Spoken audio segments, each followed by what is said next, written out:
O tanque Sherman é um dos veículos mais conhecidos da Segunda Guerra Mundial, ao lado do icônico Tiger alemão e do T-34 soviético. Comparado a esses, muitos o consideram um tanque inferior. Contudo, essa perspectiva ignora o contexto e a filosofia de guerra que guiaram sua criação, além de suas qualidades e sucesso no campo de batalha. Grande parte das críticas ao Sherman vem de suas vulnerabilidades no campo de batalha contra tanques mais pesados, como o Tiger I e o Panther. Os primeiros modelos do Sherman eram movidos pelo motor radial a gasolina, Continental R975. Como esse motor foi originalmente usado em aviões, sua adaptação para um tanque contribuiu para o perfil alto do Sherman, sendo um pouco menor que o Tiger. Essa altura ainda tornava o Sherman um alvo tentador, especialmente de lado. Além disso, o canhão M3, de 75 mm do Sherman, tinha dificuldades para penetrar a blindagem frontal dos tanques alemães mais modernos, como o Tiger I e o Panther. O inverso, no entanto, não era verdade, já que o Tiger I, o Panther e o King Tiger podiam penetrar o Sherman a longas distâncias, com a munição apropriada. Isso não significa que os projetistas do Sherman fossem negligentes ou incompetentes. Na época em que o Sherman foi projetado, o tanque alemão mais pesado era o Panzer IV, e o Sherman foi construído para superá-lo. O Panzer IV era um tanque excelente. Muitos argumentam que ele deveria ter sido priorizado em relação aos tanques mais pesados e complexos da Alemanha. Até 1942, a blindagem frontal do Panzer IV era de 50 mm, montada de forma reta, e a lateral tinha cerca de 30 mm.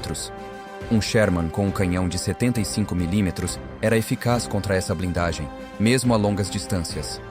Por outro lado, o canhão de 75 mm de cano curto das primeiras versões do Panzer IV mal arranhava a blindagem frontal do Sherman, mesmo a curta distância. O Panzer IV só foi equipado com o canhão KWK-40 L43 de 75 mm mais tarde. Com o aparecimento dos novos e pesados blindados alemães, o canhão de 75 mm do Sherman começou a demonstrar sua fraqueza, o que levou à introdução do canhão de alta velocidade de 76 mm. Mesmo com essa atualização, descobriu-se que o Sherman só era capaz de derrotar o Panther e o Tiger a curta distância ou com tiros laterais. Utilizando táticas superiores, vantagem numérica e apoio de caça-tanques, as unidades blindadas americanas foram capazes de superar essas desvantagens e alcançar resultados favoráveis no campo de batalha. Muitas pessoas têm a ideia errada de que o Sherman tinha uma blindagem relativamente fina, porque o comparam diretamente com o Tiger, quando ele não era da mesma classe. Numericamente, a blindagem do Sherman não impressiona, mas pode ser considerado decente para um tanque médio da época. Sua blindagem frontal de 50 mm, inclinada a 56 graus, oferecia uma espessura efetiva de cerca de 90 mm, em comparação com os 100 mm retos de um Tiger I. Isso não é horrível, considerando que o Sherman era um tanque médio.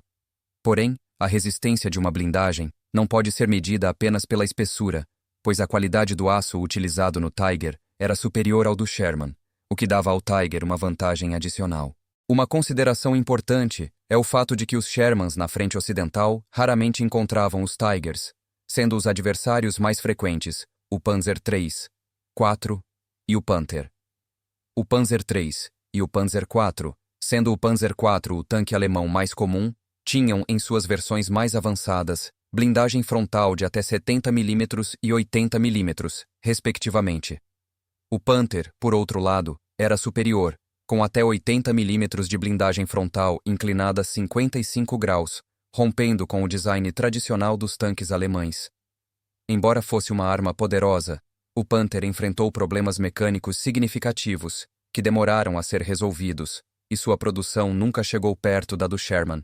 A fama de blindagem fina dos Shermans provavelmente se deve aos confrontos com canhões antitanque alemães muito mais potentes, como o de 88 mm do Tiger I e o de 75 mm de alta velocidade do Panther. Esses canhões representavam uma ameaça para qualquer tanque médio, não apenas para o Sherman. Os modelos iniciais do Sherman pegavam fogo com certa facilidade após serem atingidos. O problema devia-se a uma combinação de fatores, como o motor a gasolina e, principalmente, o posicionamento inadequado da munição nas laterais do casco. Isso rendeu ao Sherman o apelido irônico de Ronson, em referência a um isqueiro famoso pelo slogan "Acende na primeira, todas as vezes". No entanto, esse problema de incêndio não era exclusivo do Sherman.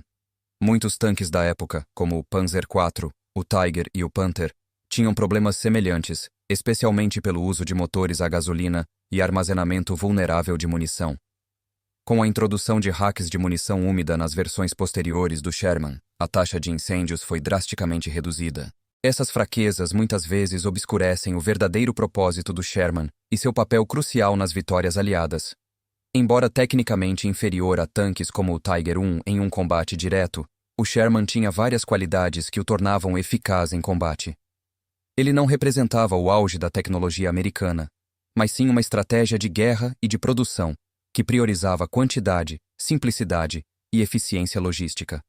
A filosofia militar americana reconhecia que, para vencer uma guerra em múltiplas frentes, era mais importante ter veículos confiáveis e fáceis de manter do que construir máquinas de combate tecnicamente superiores, mas mais caras e complicadas de operar.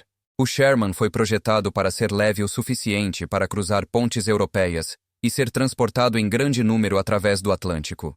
Além disso, sua simplicidade permitia uma produção em massa eficiente, algo que os tanques alemães, como o Tiger I e o Panther, não conseguiam igualar.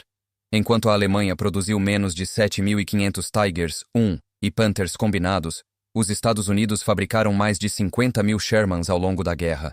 Essa vantagem numérica foi decisiva, especialmente em operações como a Operação Cobra, onde a superioridade numérica e a mobilidade dos Shermans permitiram aos aliados romper as linhas alemãs na Normandia e libertar a França. O Sherman também era adaptável. Com um grande anel de torre, ele podia ser modificado para aceitar canhões mais potentes, como o canhão britânico de 17 libras, usado no Sherman Firefly, que era capaz de enfrentar os tanques mais pesados da Alemanha. O Sherman Jumbo M4A3E2, com blindagem reforçada, e o Firefly, com maior poder de fogo, demonstram a versatilidade do design do Sherman. Outra grande vantagem do Sherman era sua confiabilidade mecânica e facilidade de reparo no campo de batalha.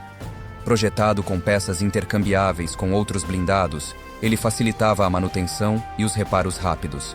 Durante a Batalha das Ardenas, a capacidade dos Shermans de serem rapidamente reparados e colocados de volta em combate foi crucial para o sucesso dos aliados. Embora o Sherman tivesse dificuldades em duelos diretos com tanques pesados alemães, esses confrontos eram raros.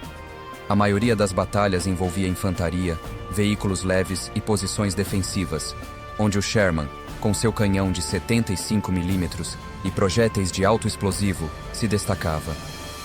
Tanques como o Tiger II, caros e lentos de produzir, tornavam-se um peso logístico para a Alemanha, enquanto os Shermans podiam cruzar pontes e estradas estreitas, permitindo o avanço rápido das forças aliadas.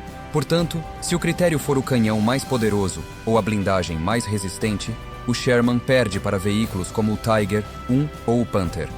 Mas quando consideramos versatilidade, adaptabilidade, confiabilidade e a capacidade de ser produzido e mantido em grande número, o Sherman se destaca como um dos tanques mais importantes da Segunda Guerra Mundial. Ele foi projetado não para vencer duelos individuais, mas para ser uma máquina de guerra eficiente e acessível, capaz de proporcionar uma vantagem estratégica crucial aos aliados. Por isso, pode ser considerado um dos tanques mais eficazes da guerra, não por sua supremacia técnica, mas por sua contribuição decisiva para a vitória aliada. É isso, pessoal. Espero que tenham gostado deste vídeo. Se você curtiu, não esqueça de deixar seu like, compartilhar com os amigos e se inscrever no canal para não perder os próximos conteúdos. Também, deixe seus comentários e sugestões abaixo. Adoro interagir com vocês. Fiquem ligados para mais novidades e até o próximo vídeo. Tchau!